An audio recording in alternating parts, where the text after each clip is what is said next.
శరీరధారి అయి ఉన్న దినములలో మహారోదనము కన్నీళ్ళు ఎందుకు అనుకుంటున్నారు మీరు? ఆయన ఎందుకు రోధించాలి? కన్నీళ్లతో ఎందుకు ఉండాలి? మరణం నుండి రక్షింపగలవానికి భయభక్తులు కలిగి ఉన్నాడు. భయభక్తులు చాలా మందికి ఈ వచనం అర్థం కాలే. భయభక్తులు కలిగి ఉన్నాడు. భయభక్తులు ఎందుకు ఉన్నాడని అర్థం కాలేండి చాలా రోజుల నుంచి. ఆయన ఎందుకు భయభక్తులు కలిగి ఉండాలి? ఆయన ఏ తప్పు చేయలేదే. ఆయన ఏ తప్పు చేయలేదు, పాపం లేదు ఆయనలో. పరిశుద్ధుడు, దేవాది దేవుని కుమారుడు, దేవునితో సమానుడు. అయినప్పటికీ ఎందుకు భయభక్తులు కలిగి ఉన్నాడు? ఎందుకు ఏడ్చాడు? ఇప్పుడు ప్రపంచ మానవాళి పాపములు ఆయన మీద ఉన్నాయి.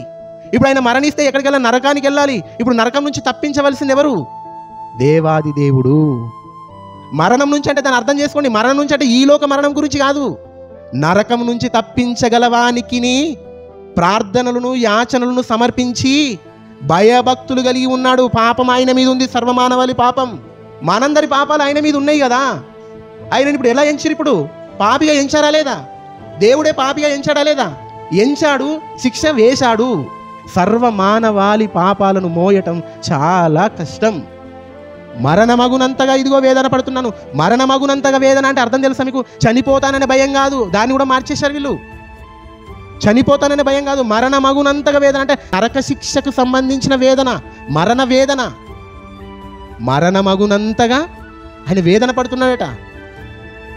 ఎంత కష్టమై ఉంటుందండి ప్రభుకి. అంటే దేవుడే మరణ వేదములు తొలగించి లేపాలి. ఇప్పుడు యేసుక్రీస్తు మరణ వేదనలు తొలగించి ఆయన లేపాడు.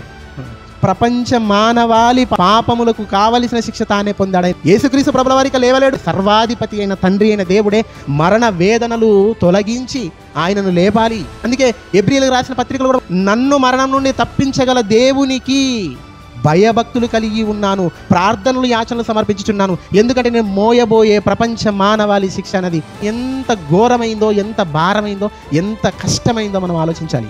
బలవంతుడని దేవుడని పేరు పెట్టిన వాడే మోయలేకపోతున్నాడంటే ఎంత శిక్ష భరించాడో ఆలోచించండి.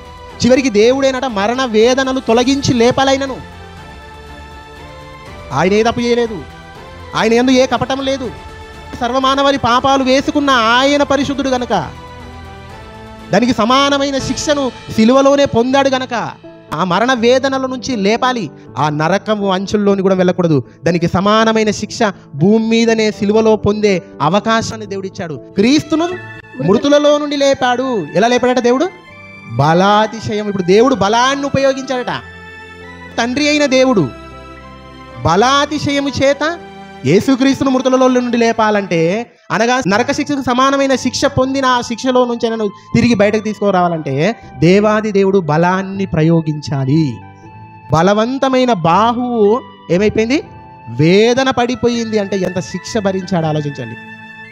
అర్థమైందా?